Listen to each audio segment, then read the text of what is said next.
Compact crossovers are huge business. Last year, in the US alone, nearly 2 million of these tall little wagons were sold. And with all that money on the line, automakers are locked into a veritable death match fighting for your market share. For 2013, we have the latest and greatest in the compact crossover segment. Luke's got the 2014 Mazda CX-5 2.5 liter. And challenging it, Mike's got the 2013 Toyota RAV4.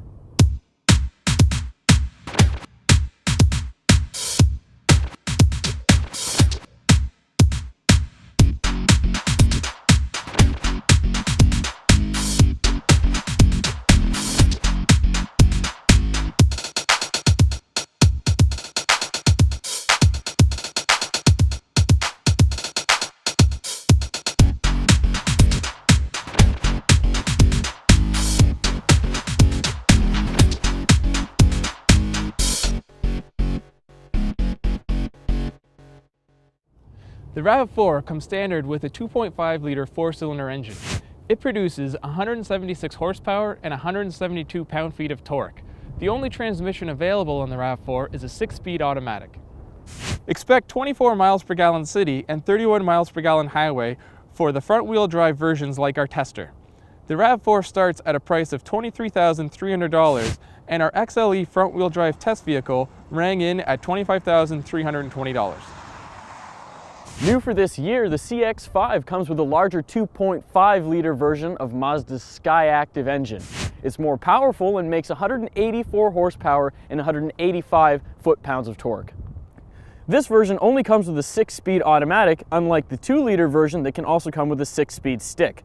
The EPA estimate suggests 24 miles per gallon around town and 30 miles per gallon on the highway. Pricing starts at $21,990, but that won't get you into the 2.5 liter engine. Instead, you'll end up paying $25,410 including delivery for the 2.5 liter engine, which isn't available until the mid-level touring trim, which is what we have today. As beautiful as the CX-5 may be, it can't touch the RAV4's boldness in design. Toyota desperately wanted to shake the dull image of the old RAV4, and well, they've succeeded. Up front, there's chrome that stretches from headlight to headlight, but it's out back where the real differences have occurred. Gone is the trunk-mounted spare tire, which allows for conventional liftgate, a first for the RAV4. As well, the rear liftgate has a recessed window to add an extra styling element. Ever since Mazda cut ties with Ford, the company's been going full bore with an all-new chassis and sexy new styling. Last year we got our first look at Mazda's Kodo design language, which is on the car behind me and remains unchanged for this year. It goes a lot farther than the RAV4 can ever hope to with its sharp lines, its aggressive 5-point grille, and its strong rear-end styling in terms of turning heads and making people say, wow, hell yeah, this is the car that I want. The dramatic restyle of the RAV4 wasn't limited to just the exterior, it included the interior as well. Gone is the dated, boring interior of RAV4s of old. Now there's the stylish dashboard cliff that provides a lot of nooks and crannies for optimal storage. As well, it brings all the controls nice and close to the driver. The downside is some of the lower place buttons are hard to reach, but overall it's a good design. The CX-5's boring interior can't touch this new stylish design. Although the CX-5's back seat trumps the Toyota RAV4's 37.2 inches of legroom, the RAV4's back seat just seems more comfortable and more spacious when you're back there. And while we're on the topic of seats, the third row option and the V6 engine have both been killed off in the RAV4 for 2013. The interior on the 2014 CX-5 doesn't change at all over the 2013 model year, but that's hardly a bad thing. In fact, if anything, this would be my pick in general over the two cars in terms of interior quality. I am missing the dual zone climate control that the RAV4 gets, but beyond that, the center stack is nice and Spartan, easy to use, simple, and I also get much more soft touch materials up here on the dashboard, which I'm very much preferential to. Apart from that, in this trim, you also get some nicer features. Those include rain sensing wipers, a push button start, power seats, Pandora radio, and even automatic headlights.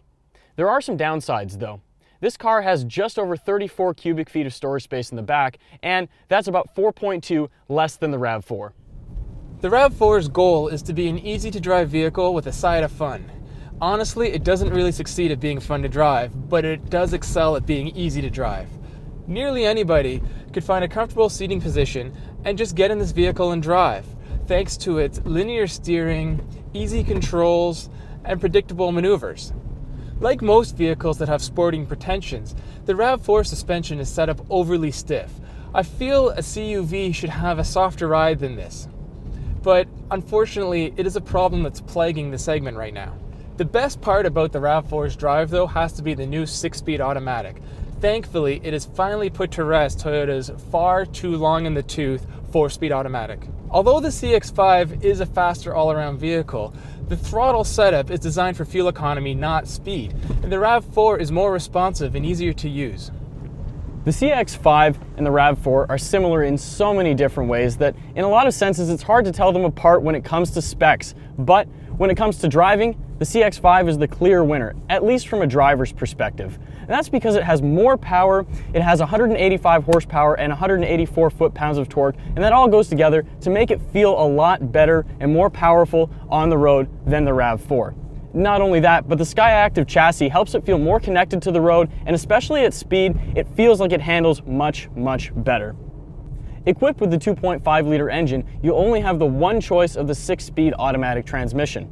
That's hardly a bad thing though, and really, I'm in love with this transmission. It shifts smooth, and if you drop it into manual mode, even between 1 and 2, you really don't feel the shifts. Not only that, but it acts lightning quick, almost like a dual clutch. That's something that the RAV4 just doesn't have. We're enthusiast drivers, and for that reason, both of us would generally pick the CX-5. It gets better fuel mileage and it has a lower MSRP to start with. However, the RAV4 is an easier vehicle to operate and is more spacious inside. We feel general consumers may appreciate those features. For more on this review and others like it, visit autoguide.com.